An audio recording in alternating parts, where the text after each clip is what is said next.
আমি অনেক অনেক স্বাগত জানাচ্ছি আজকের এই প্রেস কনফারেন্সে। আমার সঙ্গে রয়েছেন আমাদের মিডিয়া যিনি ইনচার্জ সুনীত সরকার মহোদয়। আপনারা জানেন যে গত 30 এপ্রিল 2025 আমাদের কেন্দ্রীয় মন্ত্রিসভায় মাননীয় প্রধানমন্ত্রী শ্রী নরেন্দ্র মোদীজির নেতৃত্বে সরকার সিদ্ধান্ত নিয়েছে যে কাস্ট যে সেন্সাস অর্থাৎ জাতি গণনা অন্তর্ভুক্ত করার সিদ্ধান্ত আমাদের কেন্দ্রীয় মন্ত্রিসভায় মাননীয় প্রধানমন্ত্রী সেই সিদ্ধান্ত নিয়েছেন। এই ঐতিহাসিক সিদ্ধান্তের জন্য আমরা ভারতীয় জনতা পার্টির ত্রিপুরা প্রদেশ কমিটির পক্ষ থেকে আমাদের দেশের যশস্বী প্রধানমন্ত্রী নরেন্দ্র মোদীজিকে আন্তরিকভাবে অনেক অনেক অভিনন্দন এবং শুভেচ্ছা জানাচ্ছি। আমরা জানি যে 2011-তে লাস্ট জনগণনা হয়েছিল, সেন্সাস হয়েছিল। 2021 সালে সেই সেন্সাস যে ডিউ যেটা হওয়ার কথা ছিল, কিন্তু আমরা জানি 2019-এ করোনা মহামারীর ফলে এবং এই 21 সাল পর্যন্ত যে আমাদের জনগণনার সেই কাজটাকে ব্যাহত হয় মহামারীর কারণে। কিন্তু মাননীয় কেন্দ্রীয় মন্ত্রিসভার প্রধানমন্ত্রী সেই সিদ্ধান্ত কাস্ট যে সেন্সাস সেটা উনি ঘোষণা করেছেন, তার জন্য আমি আবারও ধন্যবাদ জানাচ্ছি। আমরা জানি যে 2010 সালে তৎকালীন প্রয়াত প্রধানমন্ত্রী ডক্টর মনমোহন সিং লোকসভায় প্রতিশ্রুতি দিয়েছিলেন যে কাস্ট সেন্সাস করা হবে, কিন্তু পরবর্তী সময়ে যে 2011 সালে সেন্সাস হয় সেখানে কাস্ট অন্তর্ভুক্তির বিরোধিতা করেন কংগ্রেস এবং সেই সময় এই কাস্ট সেন্সাস করা হয়নি এবং আলাদা করে সেন্সাস করা হবে, সার্ভে করা হবে, সেই প্রতিশ্রুতি কংগ্রেস সেই সময় দিয়েছিল 2011 সালে। পরবর্তী সময়ে কেন্দ্রীয় সরকার বহু অর্থের বিনিময়ে অস্বচ্ছভাবে এই কাস্ট সার্ভের কাজ করা হয়েছিল, ভুলভাল তথ্য সংগ্রহ করা হয়েছিল। সেই সময় কংগ্রেসের সরকার সেই সার্ভের যে রিপোর্ট যে কাস্ট সেটা করতে পারেনি, প্রকাশ করতে পারেনি, কারণ ভুলভাল সিদ্ধান্ত, ভুলভাল যে তথ্য সেটা সেই সময় সংগ্রহ করেছিল। আমরা বিশ্বাস করি এই যে কাস্ট জনগণনা অর্থাৎ এই যে সেন্সাস, এই সেন্সাসের ফলে আমাদের কেন্দ্রীয় সরকার যে সিদ্ধান্ত নিয়েছে সেখানে দেখা যাবে যে অতদিন যারা আমরা এসটি এসসি ছিল, এখন নতুন করে ওবিসির যে সংরক্ষণ এসছে, যে ওবিসির সম্প্রদায় কত রয়েছে তারও একটা পরিসংখ্যান সরকারের কাছে অন্তর্ভুক্ত হবে। এবং ইতিমধ্যে আপনারা জানেন যে আমাদের ভারতবর্ষে এসটি এসসিদের সংরক্ষণ যেরকম চলছে, আমাদের কেন্দ্রীয় সরকার, আমরা মোদীজির নেতৃত্বে সরকার সমাজের অর্থনৈতিকভাবে দুর্বল অংশের মানুষের জন্য 10% রিজার্ভেশন সেটা আমাদের কেন্দ্রীয় মন্ত্রিসভা অর্থাৎ আমাদের দেশের প্রধানমন্ত্রী সেটা ঘোষণা করেছিলেন। এবং এই সংরক্ষণ 10% সংরক্ষণ যেটা অর্থনৈতিক তাদেরকে চিহ্নিত করে তাদের 10% রিজার্ভেশন সমস্ত ক্ষেত্রে সেটা তারা যাতে সুযোগ সুবিধা নিতে পারে তার ব্যবস্থা আমাদের কেন্দ্রীয় সরকার সেখানে করেছে। আমরা জানি যে এটা পরিষ্কার যে কংগ্রেস এবং তার সহযোগী দল ইন্ডি জোটের সহযোগীরা এই কাস্ট সেন্সাসের সবসময় তারা রাজনৈতিক হাতিয়ার হিসাবে ব্যবহার করা সেটা একটা প্রয়াস সবসময় করে আসছে। কিন্তু আমাদের দেশের যশস্বী প্রধানমন্ত্রীর যে স্বপ্ন যে আমাদের এই যে কাস্ট জনগণনা, এই যে কাস্ট সেন্সাসের ঘোষণা করেছেন, তার মধ্যে যারা অনুন্নত, আমাদের সরকারের যে মূল লক্ষ্য যে সমাজের অন্তিম ব্যক্তি পর্যন্ত সমস্ত সুযোগ সুবিধা পৌঁছে দেওয়া, সরকারি সুযোগ সুবিধা পৌঁছে দেওয়া, এই জনগণনার কারণে কেন্দ্রীয় সরকারের কাছে, আমাদের ভারতবর্ষের কাছে পরিষ্কার এই কাস্ট এবং যারা দুর্বল তাদের যে চিহ্নিত করা তার প্রয়াস আমাদের এই জনগণনা এবং কাস্ট এই যে জনগণনার মাধ্যমে সেটা অন্তর্ভুক্তি করা হবে। এবং আমাদের প্রধানমন্ত্রীর যে সংকল্প যে বিকশিত ভারত এবং 2047-তে বৈভবশালী ভারতের কথা চিন্তা ভাবনা করছেন, তার একটা জলজন্ত উদাহরণ এখানে। কারণ সমাজের সবকা সাথ সবকা বিকাশ, অর্থাৎ সমাজের প্রত্যেকটা অংশের মানুষকে যাতে সহযোগিতা করা, আর্থিকভাবে যারা পিছিয়ে পড়া তাদেরকে সহযোগিতা করা এবং তাদের উন্নতির মাধ্যমেই এই ভারতবর্ষের উন্নয়ন সম্ভব, সেই যে কাস্ট জনগণনা তাতে একটা বিশাল বড় অ্যাচিভমেন্ট হবে এবং ফলপ্রসূ হবে বলে আমি বিশ্বাস করি। কেন্দ্রীয় স্বরাষ্ট্রমন্ত্রী অমিত শাহজি 18 সেপ্টেম্বর 2024-এ এই প্রসঙ্গে এই বিষয়ে এই যে সেন্সাস করানো হবে তার ঘোষণা করেছিলেন এবং গত 30 এপ্রিল তা কেন্দ্রীয় যে মন্ত্রিসভা সেখানে মঞ্জুর হয়।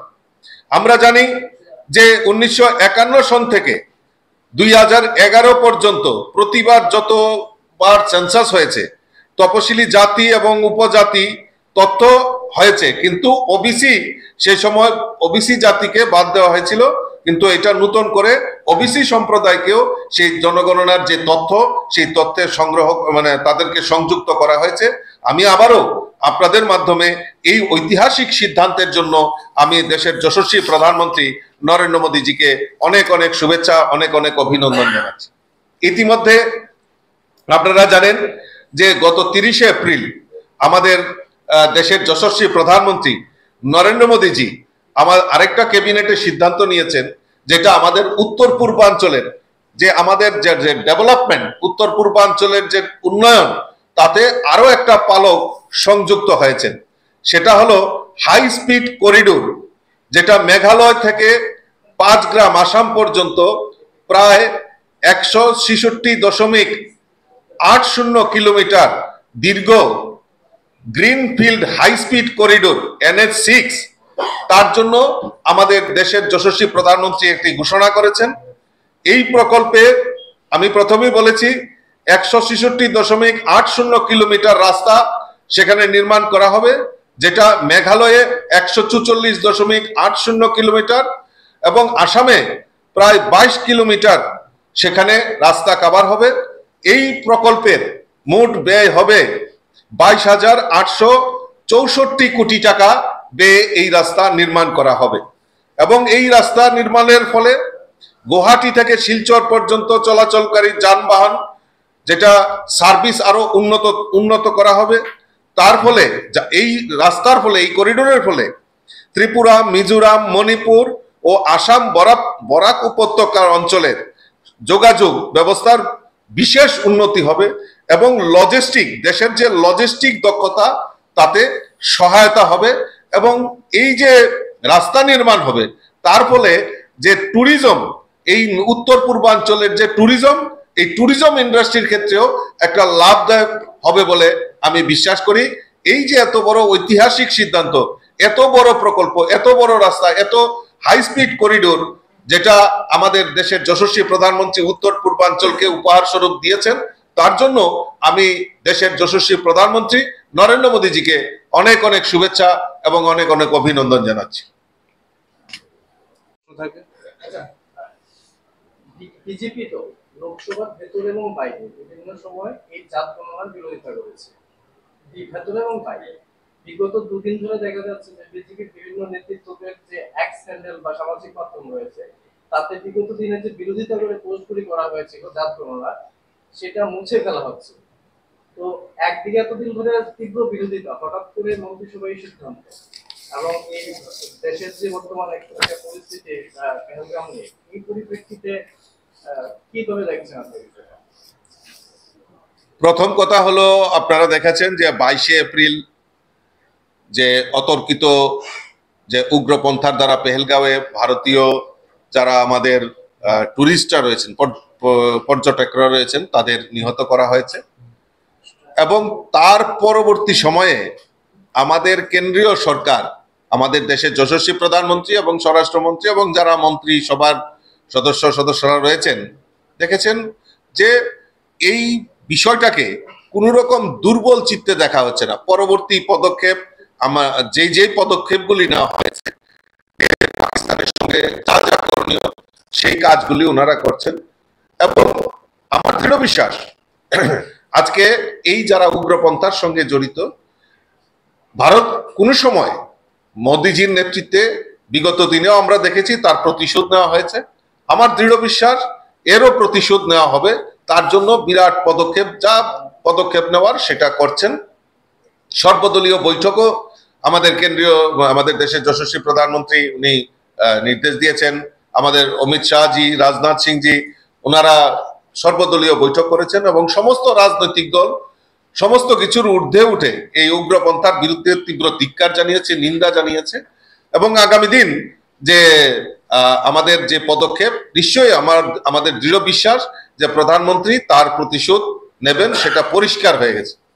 দ্বিতীয়ত, যেটা আপনি বলছেন যে এই কাস্টিজম সেন্সাসের বিরোধিতা করেছে বিহারে, আমরা যদি দেখি বিহারে একটা সময়ে এই কাস্ট সেন্সাসের উপর সেই সময় তারা সার্ভের কাজ করেছিল এবং সেই সময় আমাদের স্বরাষ্ট্রমন্ত্রী অমিত শাহজি বিভিন্ন উপলক্ষে পরিষ্কার এই বিজেপি এই যে কাস্ট সেন্সাস তার পক্ষে কথা বলেছিল।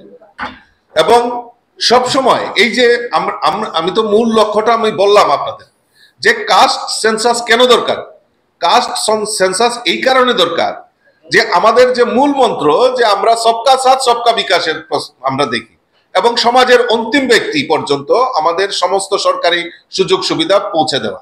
এই যে কাস্ট সেন্সাসের মাধ্যমে সরকারের কাছে যে তথ্য, যে প্রকৃত কারা অর্থনৈতিকভাবে, ইতিমধ্যে আপনারা জানেন যে যেটা আমি প্রারম্ভিকে বলেছি যে 10% রিজার্ভেশন ইকোনমিক্যালি যারা ব্যাকওয়ার্ড তাদেরকে সংরক্ষণের মাধ্যমে সমস্ত সুযোগ সুবিধা তাদেরকে দেওয়া হয়েছে। এখন আরো নতুন করে পালক যুক্ত হয়েছে যে কোন জাতি গোষ্ঠী কতটা দুর্বলতা রয়েছেন তাদেরকে প্রকৃতভাবে সরকারি সহযোগিতার মাধ্যমে তাদেরকে সমাজের মূল স্রোতে ফিরিয়ে আনা, তাদেরকে আর্থিকভাবে এবং সরকারি সহযোগিতা যাতে পৌঁছে যায় তার প্রয়াস, এটা একটা বিশাল পদক্ষেপ বলে আমি বিশ্বাস করি। কিন্তু দলের তরফে যতদিন সমালোচনা করা হয়েছে যে বিরোধীদের যে জাত গণনার দাবি তাতে দেশে বিভাজন সৃষ্টি হবে এবং সংসদের ভেতরে তো বিজেপি দল নিজেই এই জিনিসটার প্রতিবাদ করবে। না, প্রতিবাদ কোনো সময় করেনি। আমি তো তথ্য আপনাদের সামনে তুলে ধরলাম যে এবং 2024-এর 18 সেপ্টেম্বর মাননীয় অমিত শাহজি এই সম্পর্কে বিস্তারিত কিন্তু লোকসভায় উনি বলেছেন যে আমরা এই জাতিগত গণনা আমরা করতে চাই। কিন্তু কংগ্রেসের বক্তব্য তো ওদের তারা স্বাগত জানিয়েছে এবং আজকেও তারা সাংবাদিক সম্মেলন করে এটা বলেছে যে জাত গণনা সেটা কংগ্রেসের দাবির ফল। আমি আপনাদের কাছে বলি, আমি যে তথ্যটা আপনাদের সামনে তুলে ধরেছি যে 2010 সালে 2010-এ যে সমস্ত রাজনৈতিক দল, এটা আমার কথা নয়, এটা আপনারা আমাদের কাছে তথ্য প্রমাণ রয়েছে, 2010 সালে প্রয়াত প্রধানমন্ত্রী মনমোহন সিং লোকসভায় প্রতিশ্রুতি দিয়েছিলেন যে কাস্ট সেন্সাস করা হবে।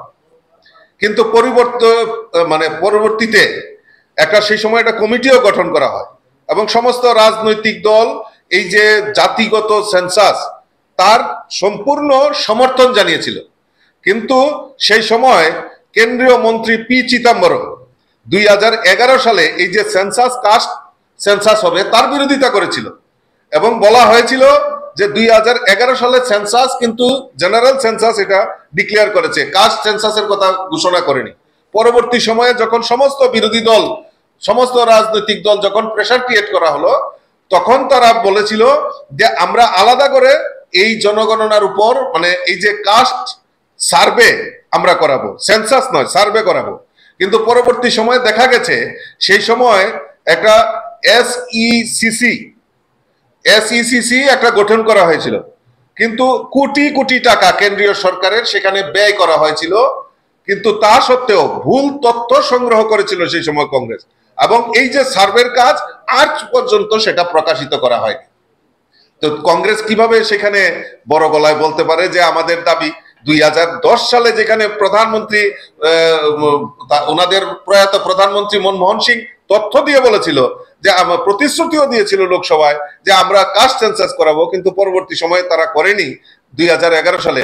তো এইটা থেকে প্রমাণিত হয় যে কংগ্রেস সেটা তার বিরোধিতা করেছিল, এবং কংগ্রেস এখন উল্লাস করছেন বা সাংবাদিক সম্মেলন করছেন যে তাদের দাবি মানা হয়েছে। কিন্তু 2010 সালের কথা তাদেরকে জিজ্ঞেস করবেন যে 2010 সালের যে প্রতিশ্রুতি 2011-তে কেন সেটা করা হয়নি। আসলে এটা হলো সভাপতি কবে ঘোষণা করবে?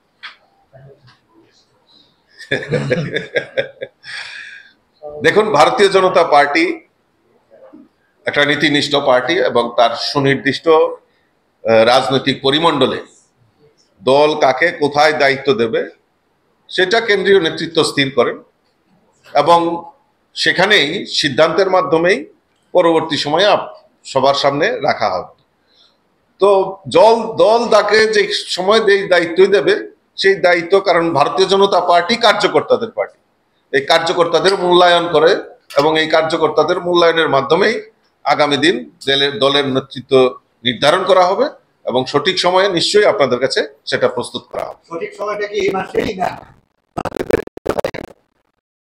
खुलुमखा आं रुमि मुरा सिंह हास्तिनि जत खागोनां लोकरंनो बुइसो ताइ गोरिया तेरनरुगै खाकाहाम ताइ खाफुरमाया फारो नरंनि बागै तुबै फाइगा स्वर्णा अक्षय अफार अफार चेंगि रजाखा 22 एप्रिल नि सिंनि 3 मे जरा स्वर्ण कमल ज्वेलर्स हास्तिनि जत लोकरंनि बागै काइसा कप्तमा काहाम तुबै फाइगा आबंखा स्वर्ण कमल ज्वेलर्स नरंनि मुचुंतै चाजाक्तै लाइट वेट नि गोबां मा रांसांनि माने तुबै फाइगा अफारो तंनाय 25% ऑफ रांसांनि मेकिंग चार्जेस ते डायमंड तंनाय 100% ऑफ डायमंड नि मेकिंग चार्जेस तेबो तंनाय डायमंड पाइथानिओ बम्पर लाकी ड्र आरो तीनटा डायमंड नि रिंग ते डायमंड नि एग्जिबिशन बो तंनाय अक्षय तृतीया नि बागै जत लोकरंनो फाइना बागै कबक जाओ हमबाय।